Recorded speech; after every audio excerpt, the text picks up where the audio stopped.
sur les points positifs et négatifs, surtout négatifs, du mariage. Bonjour à tous. Alors pour ceux qui découvrent l'émission Fabula Ioris, je me présente rapidement. Je m'appelle Diego Teles da Silva. Je suis maître de conférences contractuelles en droit public à l'Université de Nîmes et donc animateur de l'émission Fabula Ioris avec ce troisième épisode aujourd'hui très spécial sur la question du mariage. Et comme la semaine dernière, enfin il y a 2 semaines même, j'ai une invitée que je laisse le soin de se présenter. Je suis Mathilde Kamal-Girard, je suis maîtresse de conférences à l'université de Guyane et j'étais anciennement contractuelle à l'université de Nîmes. Voilà, donc une invitée récurrente de l'émission. On était ensemble pour parler du sermon d'Hippocrate. Donc aujourd'hui, sur une thématique assez différente pour cette journée de Saint-Valentin, je vous rappelle, où on va parler de mariage, on va parler des avantages, des inconvénients du mariage. On va apporter un éclairage juridique sur cette question pour essayer de mieux comprendre peut-être l'institution du mariage du point de vue du droit. Mais aussi du point de vue anthropologique, de manière générale, on va parler de nos expériences en tant que juriste sur cette question et on va essayer de retracer donc, le parcours de cette institution. Alors, je fais d'abord un petit recadrage historique, on va dire, pour qu'on puisse comprendre de quoi on parle exactement. Alors, le mariage, historiquement, ça a toujours été une institution juridique et religieuse. Donc le mariage a toujours été conçu à la fois comme un contrat, mais aussi comme une sorte d'union sacrée. Les objectifs du mariage ont toujours été à peu près les mêmes, ça n'a pas changé au fil de l'histoire. C'est-à-dire que c'était protéger le patrimoine des intéressés, la succession de manière générale, assurer la succession donc aux héritiers, et aussi donner une sorte de socle assez solide en fait à la famille qui a toujours été conçue comme un prolongement donc de l'État, donc l'autorité de la famille reflétait l'autorité que l'État avait donc sur les citoyens. Et vu qu'on parle de contrat, c'est vrai que le mariage a toujours été envisagé comme ça, comme un contrat où il y a des droits et des obligations. Malheureusement, historiquement, je pense, vous le savez, les droits et les obligations avantageaient plus le mari que la femme. On abordera plusieurs concepts aujourd'hui. On va faire ça en 3 parties. Donc là, je vais poursuivre un peu ce historique pour qu'on puisse mieux comprendre certains concepts. Ensuite, on va aborder la question du Pax. Est-ce qu'il y a des véritables différences avec le mariage? Est-ce que c'est plus avantageux? Et ensuite, on va terminer avec le déroulement du mariage et la question du divorce. Alors, juste pour faire le lien avec ce que je disais, donc, pourquoi le mariage était plus avantageux pour l'homme que pour la femme? Il faut savoir que d'un point de vue étymologique, le mariage vient du mot maritus, en fait, en latin. Et maritus, ça renvoie à mari, en fait, comme vous le savez, enfin le maritare. Et en fait, le mariage est conçu comme un moyen d'épanouissement pour l'homme. Donc, par contre, l'autre mot pour désigner le mariage, le matrimonium, désigne pour le coup la mère, mater en latin. Donc, ça veut dire que le mariage a été conçu, on va dire au départ, pour que les hommes puissent s'épanouir en tant qu'hommes. On devient homme par le mariage, c'est une idée qui est un peu restée.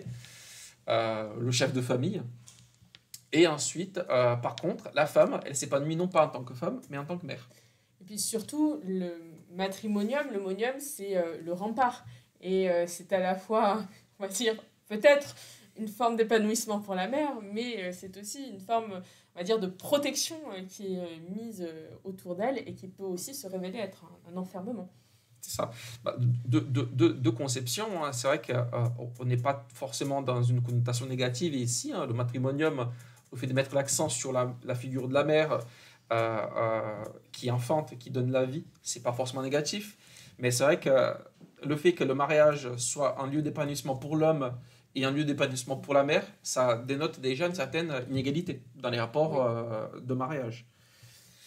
Après, toutes les civilisations n'ont pas conçu le mariage de la même manière, et je vous disais, les objectifs étaient souvent les mêmes, mais il y a des cas un peu différents. Par exemple, dans l'Égypte ancienne, le mariage était un moyen de se rapprocher des divinités. En fait, les divinités égyptiennes, je ne sais pas si vous connaissez, fonctionnent souvent par paires, en fait, et c'est des paires hommes-femmes. Osiris, Iris, par exemple, Isis, par exemple. Et c'était un moyen pour que les hommes puissent ressembler aux dieux, en quelque sorte. Hein. Donc là, pour le coup, il y a presque une vision d'égalité. Parce que dans la mythologie égyptienne, les deux fonctionnent de concert. Ensuite, bon, je ne vous fais pas non plus un cours de droit juif, mais le Talmud montre quand même une conception du mariage où la femme est plus asservie que véritable, on va dire, compagne de l'homme, hein, dans la mesure où celui-ci peut la répudier enfin, de manière assez simple, et surtout dans la mesure où on peut avoir plusieurs femmes aussi. Bon. Là, je vous parle évidemment du judaïsme classique, hein, ce n'est pas forcément la conception qui prime aujourd'hui, mais c'est vrai que la femme a toujours été en retrait dans le mariage. Hein. C'est vrai que le mariage concerne deux personnes, mais ce n'est pas forcément une institution qui mettait la femme en avant. Ensuite, sous l'Antiquité gréco-romaine, c'était à peu près la même idée. Le mariage était conçu comme une sorte de tutelle, en fait, hein, entre l'homme et la femme. Hein. Donc, le mariage grec, c'était tout à fait ça. La femme sortait de la tutelle du père pour rentrer dans la tutelle du mari. Le droit romain prévoyait à peu près la même chose, hein, sachant que la femme, en plus, devait apporter la dot, qui n'était pas toujours une petite somme. Hein. La seule différence en droit romain, c'est que les femmes pouvaient négocier un peu plus cette question du mariage. Et là, on va rentrer sur cette question de contrat de mariage, hein, qui remonte à loin. Il y avait deux sortes de mariage à l'époque romaine. Donc le cum conventione in manum, donc qui est le mariage, on va dire en quelque sorte sans véritable contrat. Il y avait un passage de l'autorité du père à l'autorité du mari, donc vraiment cette idée de tutelle. Et le sine conventionné, en fait, hein, finalement sans contrat, où la femme, en fait, gardait sa dot, elle restait propriétaire de sa dot, et elle pouvait divorcer plus facilement. Donc là, la tutelle n'existe pas vraiment, même si les rapports homme-femme n'étaient pas tout à fait égalitaires, tout à fait. Et du coup, Mathilde, qu'est-ce qui a évolué par rapport à cette conception très inégalitaire du mariage? À l'heure actuelle, les époux ont les mêmes droits et ont les mêmes devoirs. Et d'ailleurs, dans notre droit, avec un mouvement qui s'est amorcé depuis une vingtaine d'années, d'abord en Europe et puis en 2013 en France, les époux, d'ailleurs, ne sont pas forcément un homme et une femme. Ça peut être deux hommes ou deux femmes avec la loi sur le mariage pour tous. Donc, on est dans des rapports qui sont égalitaires en termes de droits et de devoirs. Ça, c'est la grande évolution. C'est vrai qu'aujourd'hui, le mariage, on reviendra sur les évolutions sociétales, hein, de cette question du mariage, mais c'est vrai que le mariage est conçu comme une sorte de complémentarité homme-femme. Hein. C'est vrai que si on décide de se marier, ce n'est pas pour se soumettre à l'autorité d'une personne, loin de là. C'est vraiment pour pouvoir travailler de concert, élever des enfants ensemble, et vraiment avoir une famille où nous n'avons pas forcément un chef de famille et quelqu'un qui est à la maison, qui est soumis, mais deux personnes qui collaborent en fait. Le mariage est passé de cette idée de soumission à une idée de plus de collaboration entre époux. Et d'ailleurs ça se voit, les épouses se doivent assistance, respect, secours, fidélité. Donc on est sur une construction vraiment de complémentarité, de collaboration. Donc, premier constat déjà, hein, par rapport à la question un peu provocatrice que nous avons posée pour cette Saint-Valentin, c'est qu'il est vrai que le mariage peut avoir une connotation très négative, hein, lorsqu'on regarde l'historique de l'institution. Il faut dire que cette conception, on va dire, plus moderne du mariage, elle n'est pas si ancienne que ça. Hein. C'est c'est le 20e, 21e siècle, hein, où il y a une véritable euh, remise en cause des inégalités hommes-femmes. Donc c'est relativement récent et ce qui nous fait dire que finalement, ça fait des milliers d'années que le mariage a été conçu comme une institution pour l'homme, en fait, hein, pour les intérêts du mari. D'ailleurs, petite anecdote pour vous dire à quel point ça pouvait aller loin. euh, les historiens romains, donc, qui retracent donc, tous les codex, la législation romaine, montraient que le mari avait un droit de vie ou de mort sur sa femme, notamment en cas de faute. Lorsqu'on parle de tutelle, c'est pas juste dire bah, tu devrais faire la cuisine. Il y a eu des jurisprudences où un mari a tué sa femme enceinte et on considérait que l'enfant et la femme appartenaient au mari, donc le mari n'a pas été condamné. Parce que bah, l'enfant est son héritier, donc une sorte de possession, et la femme aussi. Hein. D'ailleurs, dans le Talmud, je vous ai dit tout à l'heure, le statut de la femme n'est pas très éloigné de celui de l'esclave, donc ça rejoint cette idée-là. Et donc ça donnait quand même une perception du mariage quand même assez négative, hein. Aujourd'hui encore plus choquante. Aucune femme n'accepterait de se soumettre à l'institution du mariage si c'était pour subir des choses comme ça.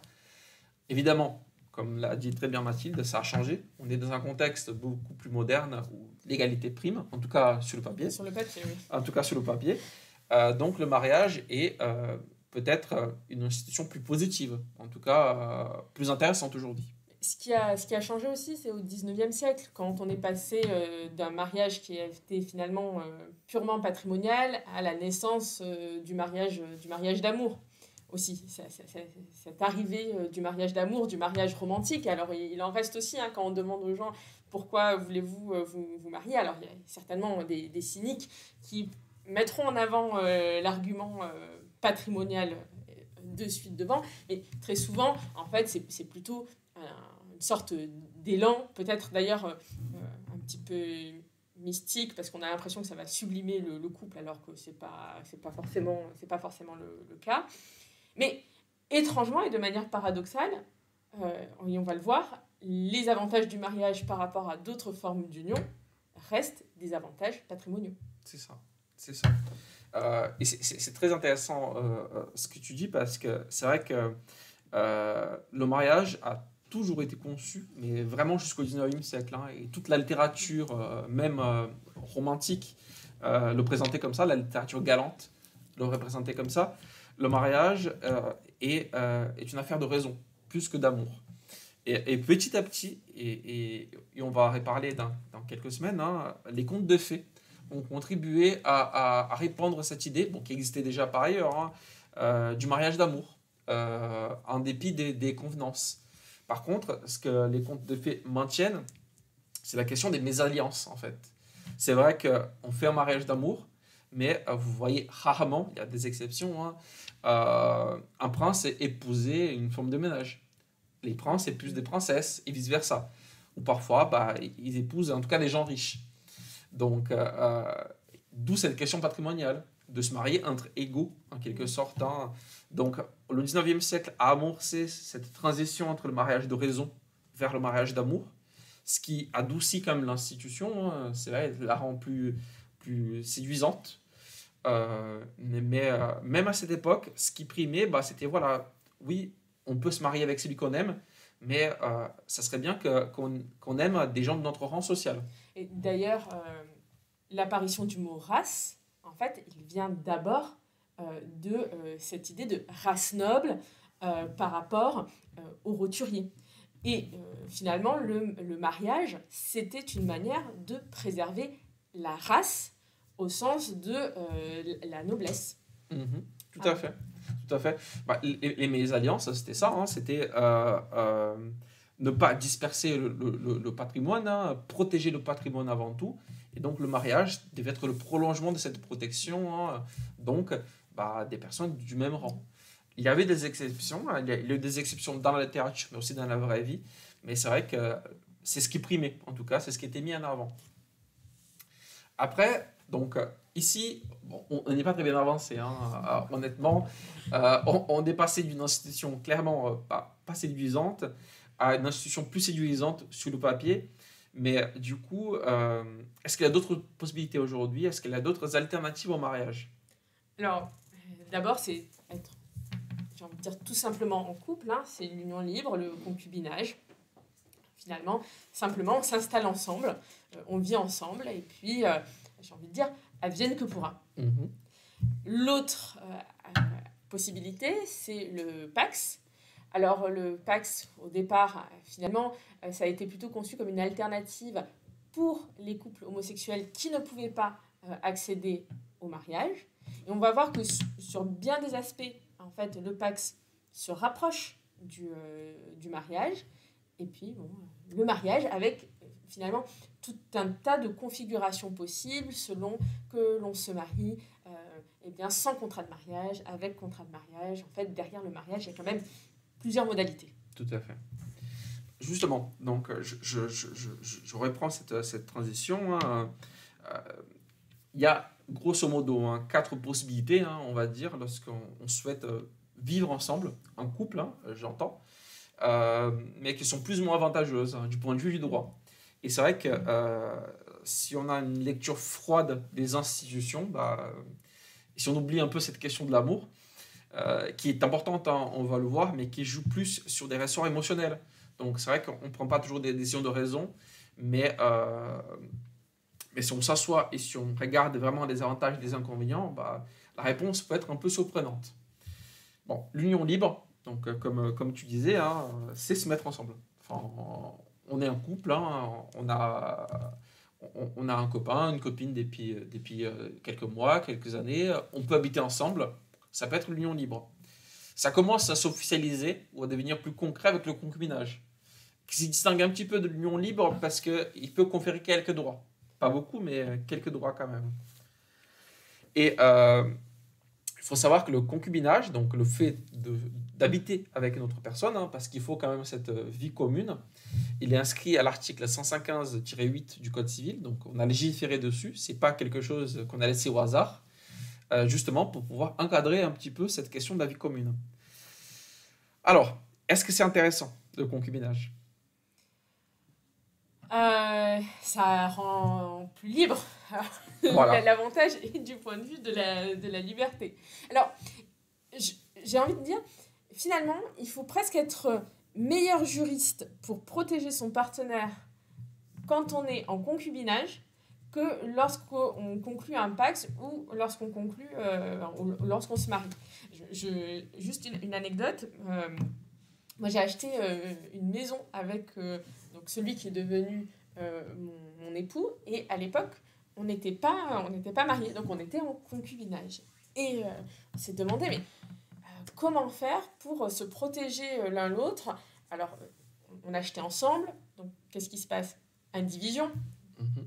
Le problème, c'est que s'il y en a un qui décède avant l'autre, eh bien, on n'avait pas d'enfant, ça revient aux ascendants. Tout à fait. On n'a pas forcément envie de négocier avec son beau-père, sa belle-mère, etc. Mais il existe en fait un moyen peu connu. Le notaire nous a regardé avec des yeux ébahis. Par exemple, il y a la clause de tontine. La clause de tontine, donc on rajoute ça dans la vente, dans le contrat de vente, et ça veut dire que au moment où il y en a un qui décède, le bien est censé avoir toujours appartenu au conjoint survivant. Mais ça, il faut le savoir. Il faut le savoir. Mais c'est vrai que même en tant que juriste, on ne connaît pas forcément ce genre de subtilité. Parce que c'est le cas. Hein. C'est vraiment... comme tu disais très bien, hein, le concubinage exige quand même une certaine connaissance du droit, si on souhaite se protéger mutuellement, parce qu'il ne crée pas des droits communs, contrairement au Pacs et au mariage, comme on va le voir. Hein. C'est vrai que même si on habite ensemble depuis des années, parce que le temps compte peu finalement, on déclare chacun ses impôts. Donc les impôts sur le revenu sont déclarés séparément. Il n'y a pas de supposition concernant l'appartenance des biens. A priori, les biens appartiennent à chacun des concubins. Donc il y a une séparation totale des biens. Il peut y avoir, comme tu disais, un achat en indivision. Donc l'indivision en droit est quand on achète un bien à deux. Donc les deux sont propriétaires, hein. Par contre, les noms des deux doivent apparaître sur l'acte de propriété. Toujours très important. Et même sur la question du bail, hein, on discutait tout à l'heure. C'est vrai que si on est concubin et que le bail est sur le nom d'un des deux, bah, l'autre peut virer l'autre quand il veut. Exactement. Le virer, et puis s'il y en a un qui décède, la personne survivante n'a pas de droit à rester, dans le logement. Oui, parce que c'est même, finalement, c'est même pire qu'être colocataire. Oui. Parce que dans ce colocataire, on apparaît sur le bail forcément. Alors que le concubinage ne prévoit même pas ça. Et on n'a pas toujours ce genre de réflexe-là, hein. Surtout quand on est jeune, on se met un couple, on habite ensemble depuis 1 an, 2 ans pour les études, typiquement, et on ne se pose pas cette question-là. Est-ce que mon nom est sur le bail? Donc le concubinage n'est pas forcément la meilleure solution. En tout cas, sur le long terme. Oui. Bon, on ne va pas forcément s'attarder beaucoup là-dessus, mais la filiation, ça ne se déduit pas non plus. Il faut vraiment faire des démarches spécifiques pour reconnaître un enfant. Ça ne se fait pas toujours très facilement. Des fois, il faut apporter des preuves. Donc, que ce soit en termes de succession, en termes de filiation, d'établissement, d'affiliation, ou même en termes pour des questions courantes, hein, pour la plupart des actes de la vie courante, il faut une procuration. Vraiment express. Donc, l'idée, c'est vraiment que, du point de vue du droit, les concubins sont des étrangers. C'est ça. Ce qui peut être assez étonnant, parce qu'on a des personnes qui font le choix de rester dans le concubinage pendant 10 ans.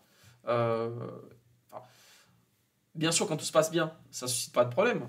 Mais le droit intervient surtout quand il y a des problèmes. Hein. Donc, c'est une solution qui est peut-être moins en vogue aujourd'hui.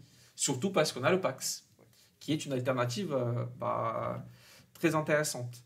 Alors, du coup, est-ce que tu peux nous présenter le PACS, ou l'union civile, pour ceux qui ne connaissent pas? Alors, l'union civile, ça permet finalement de conclure un contrat, soit devant la mairie, soit devant le notaire.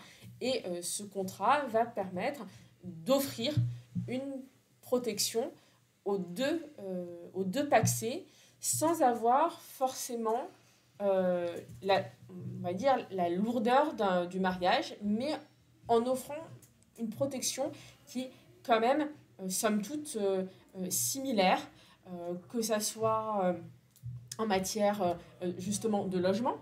Ça va procurer des avantages qui sont similaires au mariage d'un point de vue fiscal. Et puis, ça va quand même être un peu plus facile concernant les enfants, même s'il n'y a pas de présomption de paternité, contrairement au mariage. Tout à fait.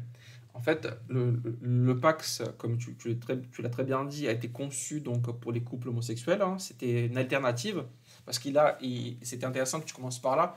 Le PACS est un contrat.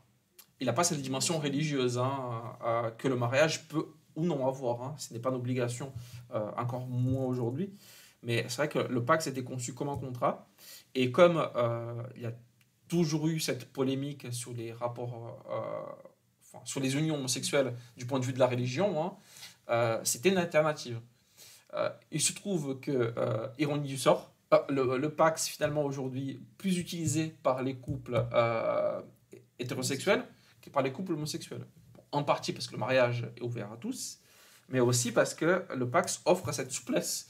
Alors, notamment, même s'il faut, à un moment donné, il faut aborder des sujets qui fâchent, hein, notamment de l'ordre de la séparation.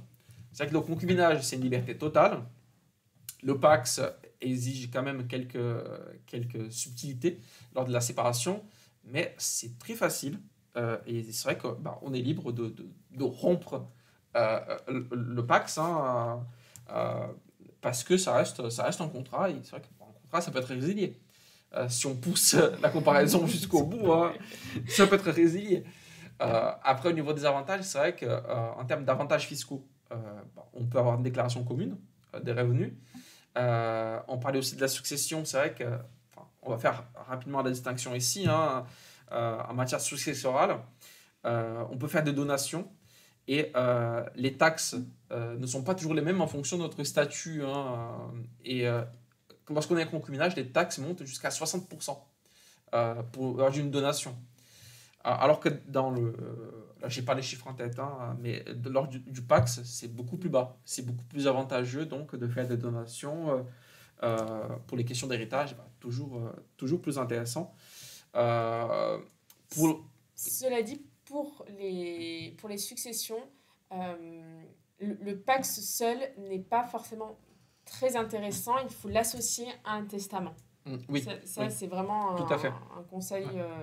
Si on veut protéger le conjoint survivant en matière de succession, faites, faites un Pacs et faites un Un testament. testament à côté. Ouais. C'est vrai que ça évite, ceci dit, même pour certains mariages, hein, le testament est un moyen de se protéger, hein, et de s'assurer que notre volonté, notre dernière volonté seront respectées le moment venu. Euh, bon, au-delà du Pax, donc, qui est très, très populaire aujourd'hui, hein, on va revenir sur cette question de la popularité. Il y a le mariage.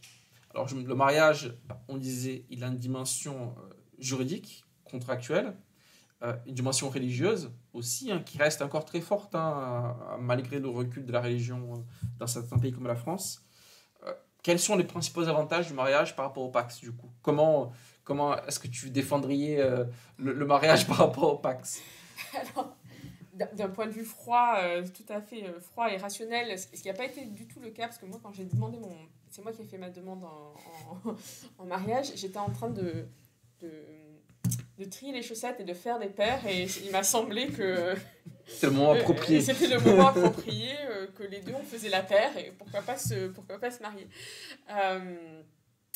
D'un point de vue fiscal, évidemment, c'est très intéressant puisque un couple marié, c'est deux parts. Et donc, évidemment, ça fait diminuer le quotient familial de manière immédiate. Alors, ça, c'est pour l'impôt sur le revenu. Concernant les autres impôts, ça n'a pas tant d'intérêt que ça, sauf en ce qui concerne l'accession à la propriété dans le cadre du mariage, puisque, alors selon les régimes, mais si on prend la communauté réduite aux acquets, une fois qu'on est marié et qu'on achète ensemble, le bien appartient aux deux. Ce qui fait que la taxe foncière, elle est pour les deux époux, quand on est automatiquement copropriétaire. Voilà. Et le gros avantage, il est en matière de filiation, puisqu'il y a une présomption de paternité concernant l'enfant à naître, et en matière de succession, puisque c'est là où les droits de succession sont les plus faibles. C'est ça. Bon, c'est là aussi où le testament semble le moins obligatoire, on va dire. Hein. C'est vrai que certains droits sont acquis à l'époux survivant, certains droits sont acquis à l'enfant. Il y a une part qui peut être négociée, hein, qu'on peut donner à une autre personne, mais c'est vrai que le droit français, et ce n'est pas toujours le cas dans d'autres pays, hein, protège l'époux survivant. On ne peut pas le déshériter, hein, en quelque sorte. Hein. Ça fait partie donc de ce cadre légal que le mariage apporte. Donc des avantages patrimoniaux, hein, comme on a dit dès le départ, des avantages en termes de filiation aussi, hein, et justement, j'aimerais revenir sur une question. Alors, aujourd'hui, il y a grosso modo, trois régimes matrimoniaux qui dépendent ou non donc, de l'établissement d'un contrat. Aujourd'hui, c'est vrai qu'on n'a pas arrêté de vous dire que le mariage était un contrat, mais c'est vrai qu'il ne se manifeste pas toujours exactement comme un contrat. À défaut de contrat, lorsque les époux décident de se marier mais qui ne font pas spécialement de contrat, il y a ce qu'on appelle la communauté réduite aux acquets.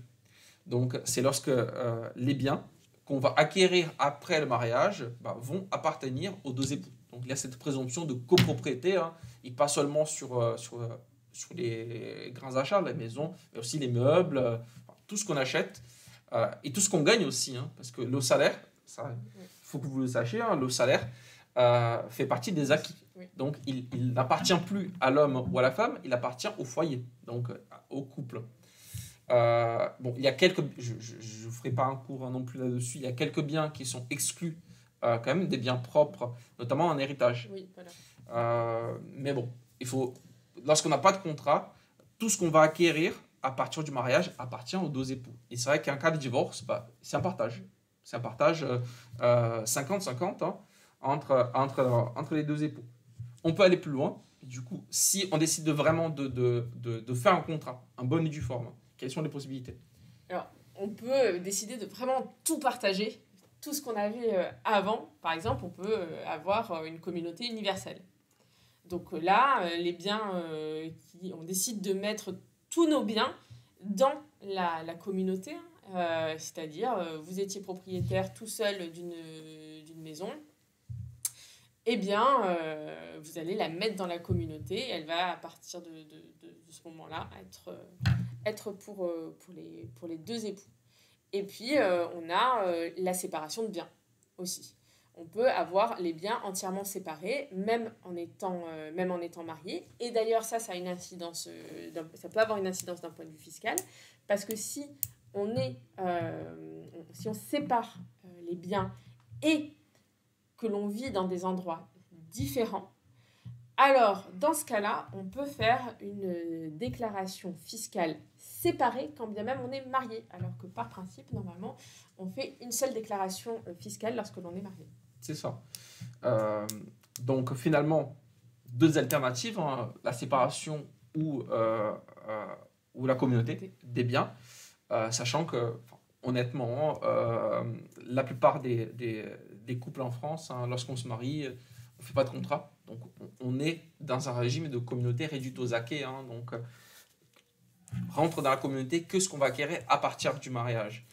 Un mariage avec séparation des biens concerne surtout et principalement, je pense, les personnes plus aisées, hein, qui veulent vraiment préserver leur propre patrimoine et qui veulent vraiment sauvegarder finalement hein, leur possession pour des raisons X ou Y. Hein, sachant que, alors petite précision, là c'est vrai qu'on se concentre sur les questions patrimoniales, mais un contrat de mariage peut prévoir aussi beaucoup d'autres choses. Hein, on peut mettre certains biens dans la communauté, exclure d'autres, il peut y avoir des clauses de fidélité, enfin, ça reste un contrat, hein, donc un contrat, bah, il est composé de clauses, et ces clauses-là, bon, certaines clauses sont, on va dire, exclues, donc sont supposées non écrites, hein, parce qu'elles sont illégales, mais en théorie, c'est un contrat comme un autre, où on peut rajouter des clauses, et l'autre doit signer, hein, il accepte ou il n'accepte pas. C'est la volonté des parties. C'est la volonté des parties, tout à fait.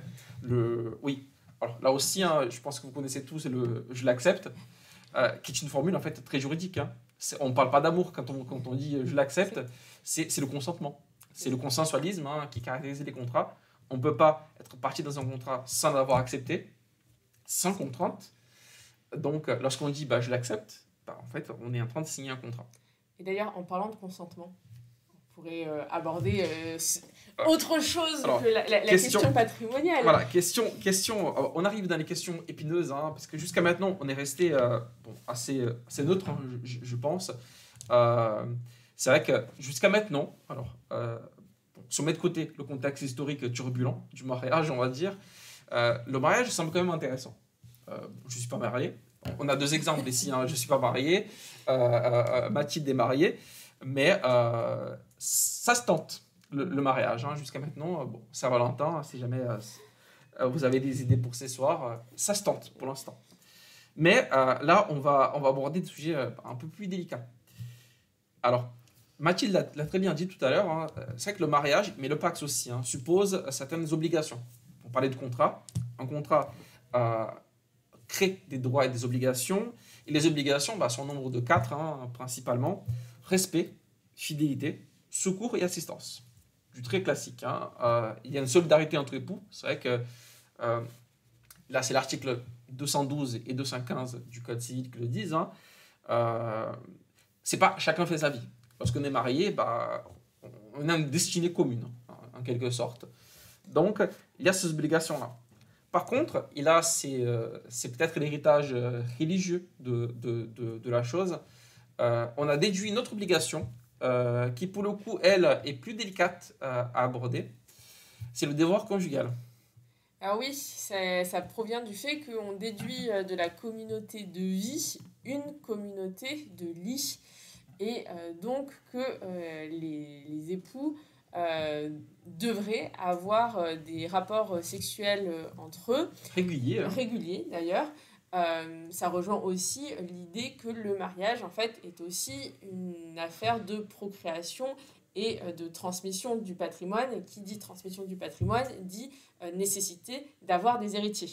Et donc, pour avoir des héritiers, eh bien, le moyen, on va dire, plus naturel, c'est d'avoir des rapports sexuels. Alors, qu'est-ce qui se passe quand, finalement, il n'y a plus de rapports sexuels? Sachant que c'est une idée assez répandue, hein, comme quoi les rapports sexuels, bah, ça minimise après le mariage. Euh, Alors, euh, c'est une question très compliquée, hein, parce que je pense que vous vous en doutez. En tout cas, si vous êtes juriste, ça suppose que à partir du moment où on a signé, enfin, on s'est marié, hein, on est obligé d'avoir des rapports. Parce que si on parle de devoir conjugal, hein, c'est une obligation, on est obligé d'avoir des rapports. Et si on ne veut pas. Alors, la question a été relativement simple jusqu'à 2010, donc c'est quelque chose de très récent. Il y avait une présomption de consentement entre époux. Donc, il fallait que l'époux non consentant, donc l'homme ou la femme, hein, prouve qu'il n'était pas consentant au rapport sexuel. Comment on prouve ça? Alors qu'on est à la maison, sauf à la limite s'il y a violence et qu'on a des marques, il y a encore. Et encore, ça, c'est très bien que... Donc jusqu'à 2010, présomption de consentement. Très compliqué à prouver, si jamais il y a eu contrainte. À partir de 2010, il n'y a plus cette présomption, donc les rapports entre époux doivent être consentants, parce qu'on a introduit un autre concept qui peut paraître quand même étrange, c'est le viol entre époux. Sans consentement, même si on est marié, on considère qu'il y a viol. Et du coup, est-ce que cette question du devoir conjugal existe encore? Dans la mesure où on peut dire non. C'est là tout le paradoxe, en fait, entre le plan pénal et le plan civil. Sur le plan pénal, on a cette consécration, eh bien, de la criminalisation du viol conjugal, mais sur le plan civil, eh bien, on peut toujours eh bien, demander le divorce pour faute, pour absence de rapport conjugal. Donc, j'ai envie de dire, peut-être que finalement, il vaut mieux demander le divorce, ne serait-ce, même si c'est pour faute, ce qui est un archaïsme, que, évidemment, passer outre le consentement de son partenaire. Et à ce moment-là, finalement, c'est une pacification, cette porte de sortie du divorce. Mais, alors, sans avoir étudié toute la jurisprudence et en simplement lisant la littérature en droit civil, apparemment, le fait de ne pas avoir de rapport sexuel, très souvent, ce n'est pas la cause en elle-même de la faute. Finalement, il y aurait tout un faisceau d'indices et l'absence de rapport sexuel ne serait Est un élément. qu'un élément parmi Tout d'autres. à fait, tout à fait. En fait, cette question du devoir conjugal, alors soyons clairs, hein, on ne parle pas d'un refus une semaine, 10 jours, on parle de plusieurs années, hein. En général, les affaires sérieuses où la question du devoir conjugal est mise au premier plan, c'est parce que ça fait 5 ans, 6 ans, 10 ans qu'il n'y a pas eu de rapport sexuel entre époux. Après, c'est vrai qu'il faut bien distinguer le plan pénal et le plan civil. Comme tu l'as très bien dit, c'est vrai que du point de vue pénal, bah, la liberté est totale, il faut consentement. Point. Du point de vue civil, bah, on n'est pas censé dire non. On peut, mais on n'est pas censé le faire. Et les conséquences, bah, c'est éventuellement un divorce pour faute. Alors, on a tendance à croire que le divorce pour faute a disparu en droit français. C'est un concept qui est moins à la mode aujourd'hui. Mais c'est vrai que lorsque on ne satisfait pas ce devoir conjugal, bah, on peut être fautif lors du divorce. Et il y a une jurisprudence en 2020, donc assez récente, hein, donc d'un couple. Ils étaient mariés depuis quelques années, une quinzaine d'années, il me semble, hein, et depuis 10 ans, il n'y avait pas eu de rapport.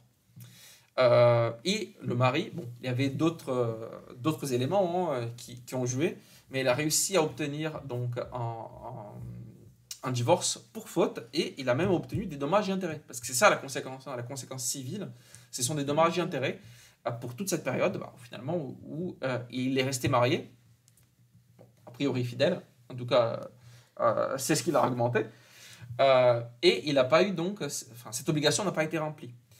Dans d'autres cas, ça peut jouer aussi sur la prestation compensatoire. Alors, je vais vous expliquer rapidement ce que ça veut dire. Lorsqu'on divorce, souvent, l'un des époux aura une pension. Souvent, lorsqu'il y a une égalité entre les deux, hein, ou lorsqu'il y a des enfants.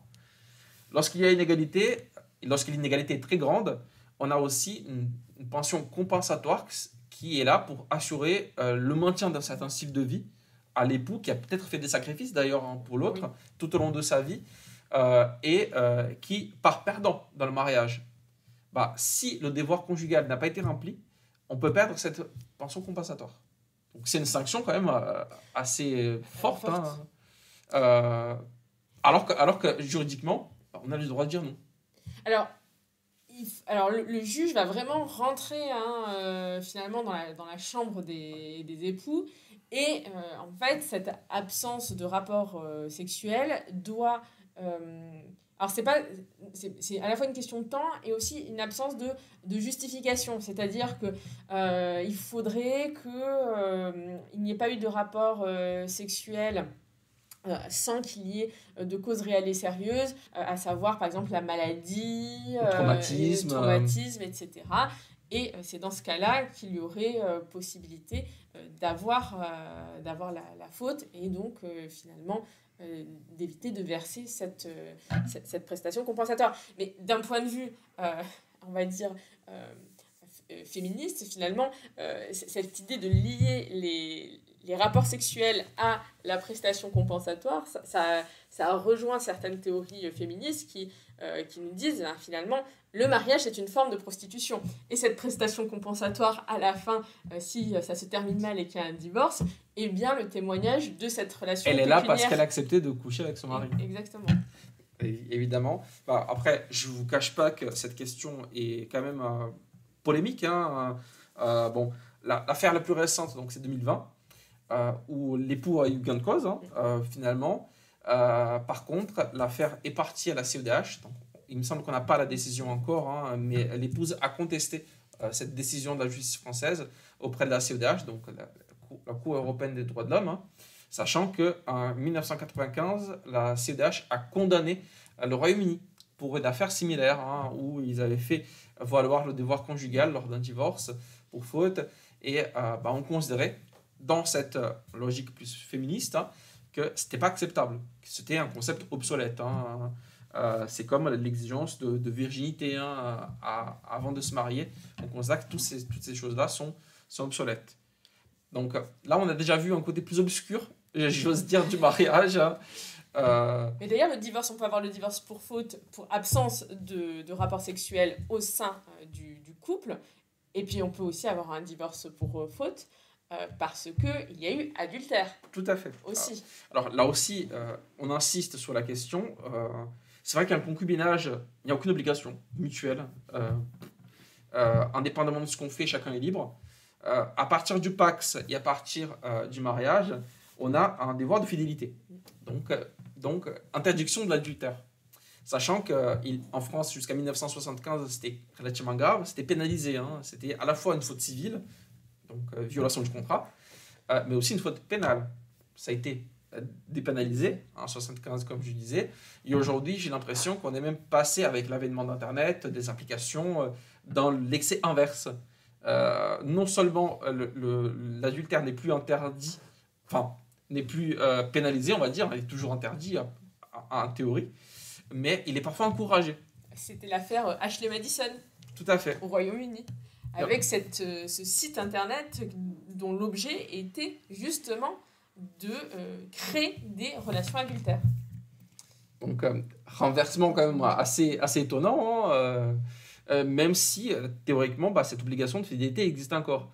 Après, les conséquences, elles sont pas, enfin en tout cas juridiquement, ne sont pas énormes, hein. On peut effectivement avoir un divorce pour faute, un cas d'adultère, mais comme on disait, le juge est quand même très attentif à ce qui se passe.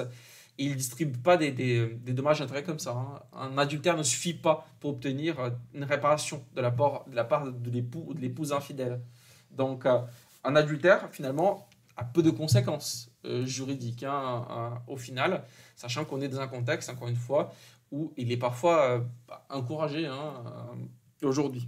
Donc, le mariage a été en quelque sorte désacralisé.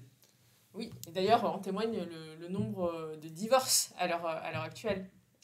Les chiffres, tu les as, ils sont très très forts. Ah bah, en fait, on est toujours surpris, en fait, hein. Et pourtant, j'ai eu l'occasion de travailler dans un cabinet pendant un peu plus d'un an.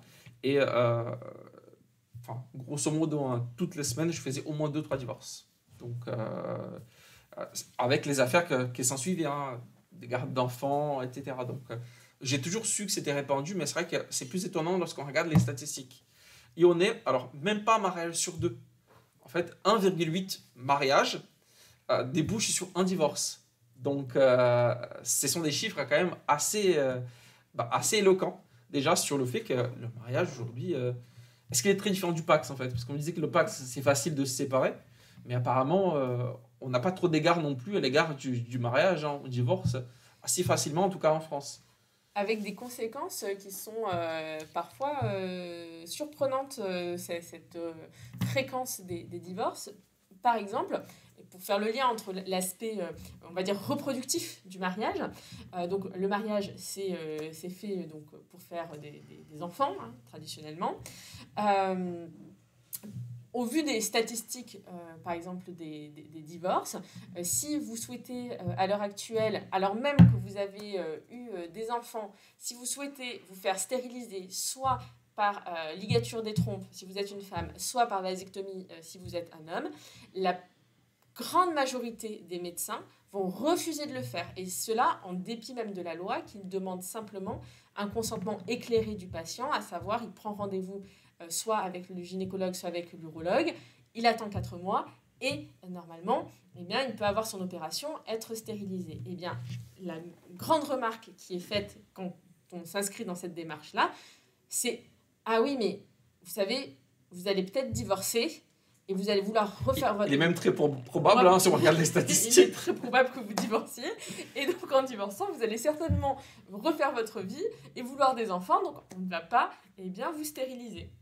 C'est vrai que cette question arrive souvent aujourd'hui, hein. Il y a eu des affaires aussi où des jeunes filles ou des jeunes garçons souhaitent, alors pour d'autres raisons, des raisons écologiques par exemple, hein, souhaitent être stérilisés, donc ligature ou vasectomie, et on refuse de le faire. Ça, à la limite, je peux comprendre. C'est vrai que quand on a 22 ans, 23 ans, on n'a pas d'enfant, on souhaite se soumettre à cette possibilité qui est irréversible ou quasi irréversible, il me semble. Le fait que les médecins soient réticents à le faire, pourquoi pas? Mais dans un contexte où on a une personne qui a déjà des enfants, ça me semble pas choquant qu'on souhaite le faire, hein. Mais le fait de tenir compte des statistiques de divorce pour dire à la personne que il vaut mieux pas qu'elle le fasse parce qu'il y a de fortes chances pour qu'elle divorce, parce que c'est ça, hein, que ça veut dire, c'est déjà plus étonnant.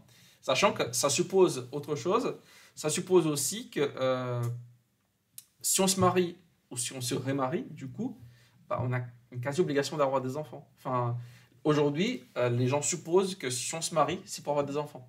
On laisse les personnes pacsées plus tranquilles, en général, hein, mais c'est vrai qu'il y a cette double obligation on va dire, de se marier et d'avoir des enfants. C'est vraiment cette idée de patrimoine, de transmission du patrimoine.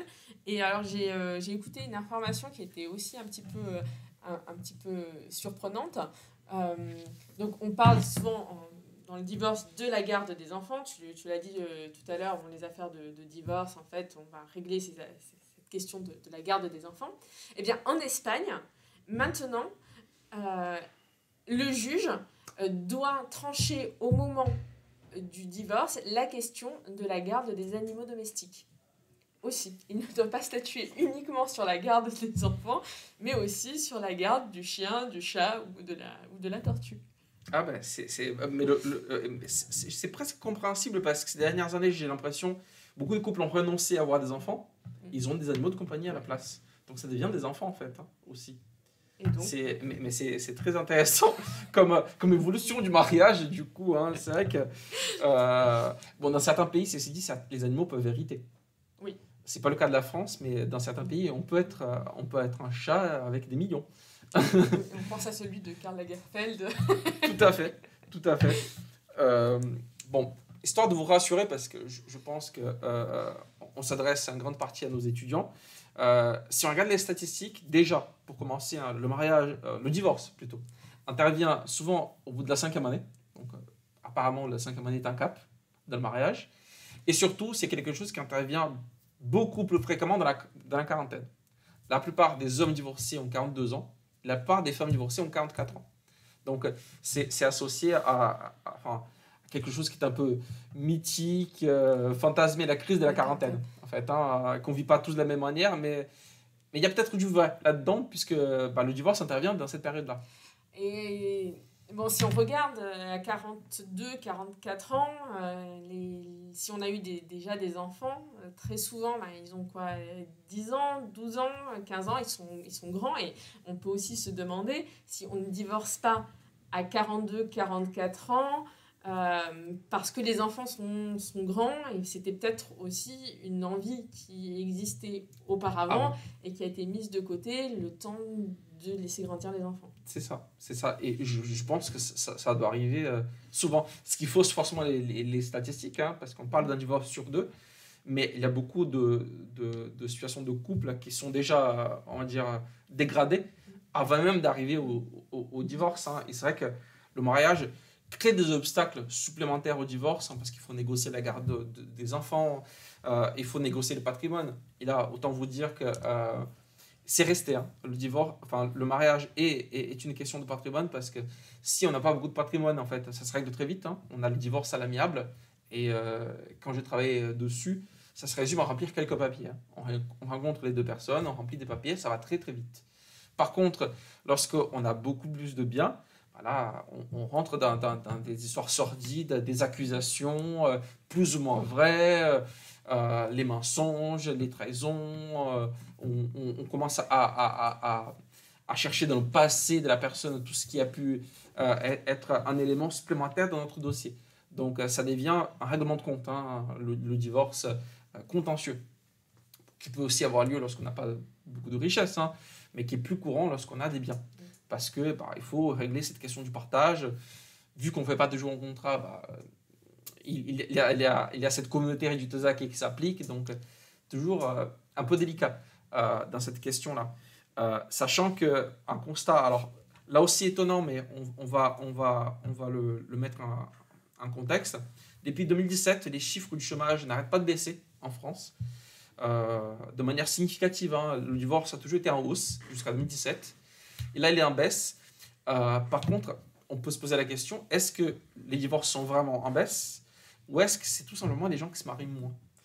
Du coup, forcément, bah, s'il y a moins de mariages, il y a moins de divorces, hein, puisque les séparations liées au Pacs ne sont pas comptabilisées vraiment comme des divorces. Donc, ça fait réfléchir, je pense.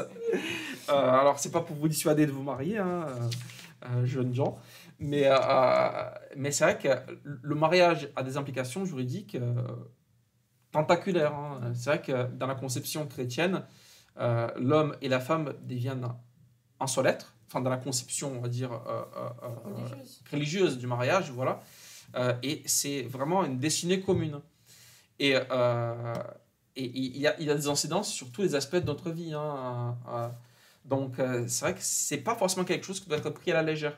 Même un divorce, hein, c'est pas quelque chose qui doit être pris à la légère, même s'il est très facile aujourd'hui, notamment les divorces à l'amiable. Le mariage est un contrat. Bien sûr, lorsqu'on est juriste, on est sensible à cette idée de contrat. Lorsqu'on n'est pas juriste, peut-être un peu moins. Mais il faut toujours penser, un contrat de vente, enfin les contrats qu'on signe et auxquels on fait attention, le mariage est du même genre. Et concrètement, quand vous achetez une voiture, vous faites attention. Quand vous vous mariez, il faut faire encore plus attention. Tout à fait, tout à fait. Bon, c'est vrai que parler en ces termes-là, c'est un peu cynique, c'est un peu cru, mais c'est vrai que dans les faits, et vous avez vu, hein, ce qui prime, et on a plus parlé de patrimoine que d'amour. Oui. Je ne sais pas si tu as constaté, mais la question enfin, les questions pragmatiques, hein, de la vie courante, hein, l'argent qu'on va dépenser, parce qu'il y a des affaires compliquées, hein, entre, imaginons, une communauté réduite aux acquis, un époux qui est plus dépensier que l'autre. Oui. C'est l'argent commun, mais qui part, et on n'a pas de contrôle là-dessus, hein, ou en tout cas un contrôle limité. Donc ça peut créer des situations délicates, hein, où on souhaite divorcer, mais en même temps il y a des enfants, en même temps il y a 50% des biens qui vont partir, ça oblige à se réinventer parfois, parce que si on achetait une maison en commun, on divorce 50-50, donc on vend la maison, on ne peut pas habiter à deux dans la maison. Certains font ce choix-là, mais bon, c'est pas le choix habituel. Donc un divorce oblige parfois les époux à se reconstruire. Donc c'est, comme tu disais, hein, c'est pas quelque chose qui doit être pris à la légère. Il y a des incidences juridiques très fortes, des avantages certes, sans parler d'amour, hein, aimez-vous. C'est une bonne chose d'être un couple, de vouloir se marier, mais c'est vrai que le taux de divorce serait peut-être plus faible si on prenait plus de recul et qu'on comprenait les implications du mariage, les implications juridiques, hein, du mariage, avant de se lancer. Même si, je pense, comme on l'a dit, hein, le Pacs a beaucoup plus de succès que le mariage, hein, à l'heure actuelle, oui. pour des raisons évidentes, hein, je pense. Bon, du coup, Mathilde, le mot de la fin. Est-ce que tu as envie de dire un mot à toutes ces personnes, tous ces jeunes ou moins jeunes, hein, qui fêtent la Saint-Valentin? Ne faites pas votre proposition après avoir bu toute la bouteille de vin rouge. Ouais. Non. Oui, tout à fait. Ou même, j'irais même plus loin. Faites votre. Et c'est ça qui est drôle par rapport à ce que tu disais. Ne faites pas forcément votre proposition dans un contexte trop favorable. C'est vrai qu'on peut être ému par le contexte, dire oui, ou vouloir proposer parce qu'on est pris dans l'euphorie du moment, hein, sans forcément se rendre compte des circonstances. Il est peut-être préférable de garder le mariage pour une question, pour un moment plus posé. Typiquement, si vous êtes en train de trier vos chaussettes Voilà. et qu'on vous dit oui, je pense que c'est bien parti. Le conseil de la fin, pour répondre à la question qu'on a laissée au départ, hein, donc, ce soir, c'est pas une bonne idée. Ce soir n'est pas une bonne idée parce qu'il y aura sans doute de l'alcool, il y aura du chocolat qui est euphorisant, hein. Donc je ne vous conseille pas. Profitez de la Saint-Valentin et gardez votre proposition de mariage pour la semaine prochaine. C'est très bien. À tête froide. À tête froide, tout à fait. C'est l'expression que je cherchais, à tête froide. Tout à fait. Donc, je vous remercie pour votre écoute encore une fois. Et on se donne rendez-vous dans 2 semaines, ou peut-être un peu plus, parce qu'il y a des vacances qui interviennent entre-temps, pour le 4e épisode de Fabula Iris. Merci à vous. Merci.